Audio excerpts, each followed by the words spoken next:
Bismillahirrohmanirrohim.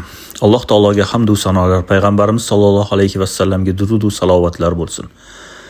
Biz ko'pchiligimiz Qur'on o'qiymiz, lekin Qur'on o'qiyotganimizda Alloh taolodan biror narsani so'raymizmi yoki biror bir niyat qilamizmi? Chunki Qur'onning savoblari, ajri qanchalar ulug'ligini biz tasavvur ham qila olmaymiz. Aslida Qur'onni tilovat qilishda qanday niyat qilasiz? Ko'pchilik musulmonlar Qur'onni faqatgina savob va ajr olish maqsadida o'qishadi. Ayni paytda Qur'onda ko'plab manfaatlar borligini esdan chiqarishadi. Aslida Qur'onni har gal aniq bir niyat bilan o'qilsa, Alloh taoloning fazli ila o'sha niyat amalga oshar ekan. Zero payg'ambarimiz sollallohu alayhi va sallam amallar niyatlarga bog'liqdir va har kimga niyatiga yarashasi beriladi deganlar. Qur'on hayot dasturi, niyat olimlarning sarmoyasi. Shunga binoan musulmon kishi Qur'on o'qiganda quyidagicha niyatlarni qilishi kerak yoki qilishi mumkin. Men hozir sizlarning e'tiboringizga 25 ta niyatni beraman. Siz istaganingizni tanlagan holda har Qur'on o'qiyotganingizda mana shu niyatni qilgan holda, ya'ni ichingizda, albatta tilingiz bilan emas, dilingizda aytsangiz ham Qur'on o'qiyotganingizda mana shu niyat bilan o'qiyman deb agar siz Qur'on o'qisangiz, Alloh taolo albatta niyatingizga erishtiradi. Chunki Qur'on buyuk kalom, ushbu ulug' kalomning hurmatidan, ushbu ulug' kalomning sharofatidan Alloh taolo sizlarning nima niyat qilsangiz albatta niyatingiz ijobat bo'lmoqligini Alloh taoloning o'zi ta'minlaydi. Keling, birma-bir mana shu 25 xil niyatni siz azizlar bilan o'rganib sanab chiqamiz. Birinchisi, men Qur'onni ilm olish va unga amal qilish maqsadida o'qiyman. Agar siz ilm olayotgan bo'lsangiz yoki ta'lim olgingiz kelayotgan bo'lsa, biror bir fan yoki biror bir kerakli bo'lgan, manfaatli bo'lgan ilmlarni Qur'on o'qiyotganingizda albatta dilingizdan ilm olish uchun va unga amal qilish uchun o'qiyman deb niyat qilishingiz kerak bo'lar ekan. Ikkinchisi, men Qur'onni Allohdan o'zimga, farzandlarimga va oilamga hidoyat berish uchun o'qiyman. Agar siz farzandlaringiz, oilangiz ham hidoyat topib, jannatga kirmoqliklarini istasangiz, albatta mana shu niyatni ham qilgan holda Qur'on o'qisangiz maqsadga muvofiq bo'ladi. Uchinchisi, men Qur'onni Allohga munojat qilish uchun o'qiyman. Ya'ni Alloh bilan suhbatlashish uchun. Chunki Qur'on o'qiyotganda inson albatta Robbisi bilan suhbatlashayotgan bo'ladi. Sababi Qur'on Allohning muqaddas kalomi hisoblanadi. To'rtinchisi, men Qur'onni dardlarimga shifo berishi uchun o'qiyman. Agar sizni qandaydir xastalik yoki biror bir dard qiynayotgan bo'lsa, demak siz Qur'onni mana shu maqsadda o'qisangiz, Alloh taolo albatta maqsadingizga erishtirar ekan. Beshinchisi, men Qur'onni jaholat zulmatidan hidoyat nuriga chiqish uchun o'qiyman.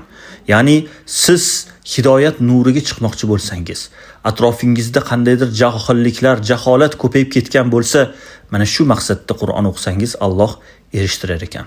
Oltinchisi, men Qur'onni qalbimning qattiqligini yo'qotish, unga xotirjamlik solish va shaytonning vasvasasini ketkazish uchun o'qiyman. Mana qalb albatta gunoh ma'siyatlar orqali qotib qattiqlashib boradi.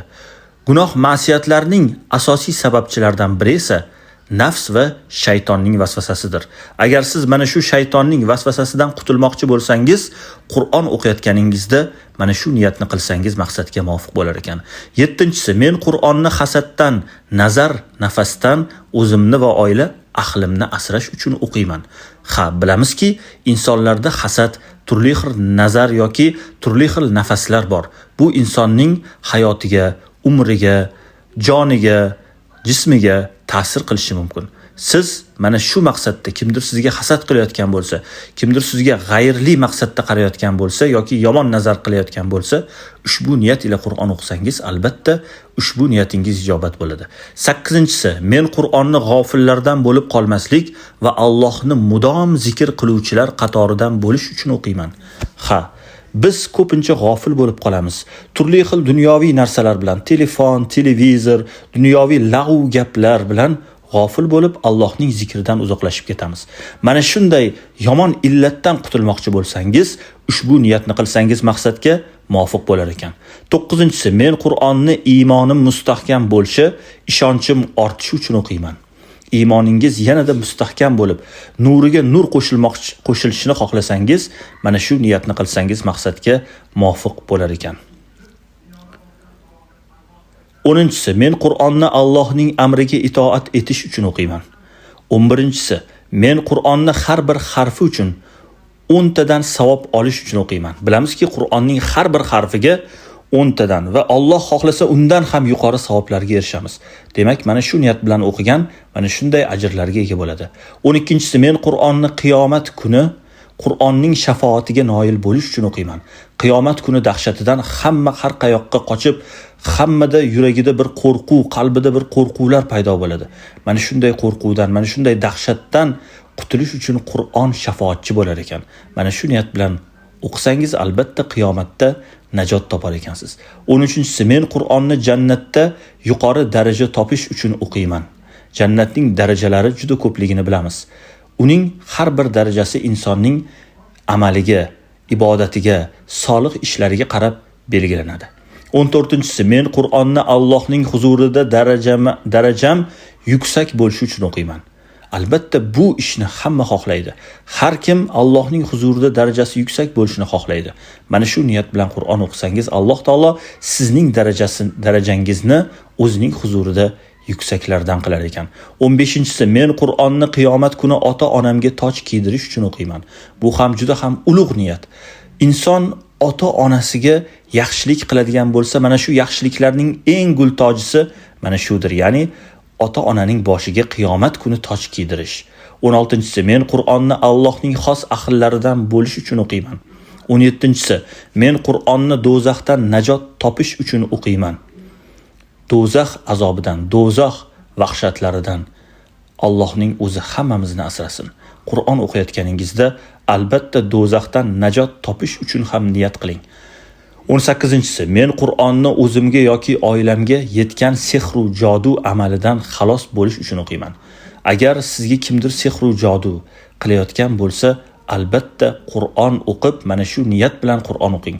Ko'proq Falaq, Nas suralarini mana shunday holatlardan qutulish uchun o'qisangiz, yanada maqsadga muvofiq bo'lar ekan. 19-si, men Qur'onni Alloh mushkulimni oson, hojatimni ravo qilish uchun o'qiyman. 20-si, men Qur'onni Alloh qarzimga najot berish uchun o'qiyman. Ya'ni agar siz qarzdor bo'ladigan bo'lsangiz, mana shu niyatni qilsangiz, Alloh sizning qarzingizga albatta tez orada, tez fursatda najot berar ekan. 21-si, men Qur'onni qabrimda menga hamroh bo'lishi, Sirot ko'prigida nur bo'lishi uchun o'qiyman. 22-chi, men Qur'onni payg'ambar sollallohu alayhi va sallamning axloqlari bilan xulqlanish uchun o'qiyman. Alloh taolo Qur'oni Karimda albatta siz buyuk xulq uzradirsiz deya payg'ambarimiz sollallohu alayhi va sallamga Qalam surasida demak murojaat etgan. Ya'ni payg'ambarimiz sollallohu alayhi va sallam yer yuzidagi bani basharning xulqlari ichida eng xulqi go'zali ekanliklarini biz barchalarimiz bilamiz. Mana shunday buyuk xulq egasiga ergashgan holda mana shunday xulq bilan xulqlanishlikni har bir inson albatta xohlashi tabiiy. Demak, mana shu niyatni qilsangiz, albatta payg'ambarimiz sollallohu alayhi va sallam kabi axloqingiz go'zallashib borar ekan. 23-si, men Qur'onni o'zimni botil ishlardan tiyilib, savobli ishlar bilan mashg'ul qilish uchun o'qiyman. Ha, ko'pchiligimiz bekorchi ishlar bilan mashg'ul bo'lib qolganmiz. Keling, o'zimizni bugundan tarbiya qilaylik. Qur'on o'qib niyat qilaylik va o'zimizni botil ishlardan tiyib, savobli ishlar ko'p qilishga demak undaylik. 24-si, men Qur'onni g'am tashvishlardan forig' bo'lish uchun o'qiyman. Agar sizda g'am tashvishlar ko'payib ketayotgan bo'lsa, albatta mana shunday g'am tashvishlardan forig' bo'lishingizga sababchi bo'ladigan omillardan biri Qur'oni Karimni mana shunday niyat ila o'qishingiz ekan. Zotan Qur'on o'qigan insonda g'am tashvish bo'lmaydi. Chunki Allohning kalomini dunyodagi butun olamdagi eng ulug' kalomni o'qiyotgan insonda bu eng baxtli inson ekanligini biz qayta ta'kidlashimiz kerak. U insonda g'am tashvishning, baxtsizlikning, mahzunlikning bo'lishi mumkin emas. Siz Qur'on o'qiyapsizmi? Eng buyuk xazinani topgansiz hisob. 25-si, ya'ni oxirgisi, men Qur'onni nafsim va shaytonga qarshi kurashish uchun o'qiyman. Ha, nafs ham insonning ashaddiy dushmanlaridan biri. Ko'pchiligimiz biz aslida nafsimizga ham qul bo'lib qolamiz. Ya'ni nafsimizning aytganini qilib, ko'p gunoh ma'siyatlarga yo'l qo'yamiz. Demak, nafs va shaytonning vasvasalaridan qutulish uchun ham Qur'on o'qib niyat qilsangiz, Alloh taoloning o'zi mana shu niyatingizga erishtirar ekan. Aslida Qur'on tilovati bu zikr. Payg'ambarimiz sollallohu alayhi va sallam aytganlar: Alloh taolo shunday degan: kim mening zikrim bilan mashg'ul bo'lib, mendan hojatlarini so'ray olmasa, men unga so'raganlaridan ham afzallarini ato etaman degan ekanlar. Demak, biz agar yuqoridagi niyatlarni ham qila olmay Qur'on o'qiyotgan bo'lsak ham, Alloh taolo biz yuqorida sanab o'tgan niyatlardan ham afzallarini bizga berar ekan. Qarang, Qur'onning hurmatini, Qur'onning buyukligini, Qur'onning inson hayoti uchun naqadar foydali nur ekanligini siz tasavvur qilib ko'ring.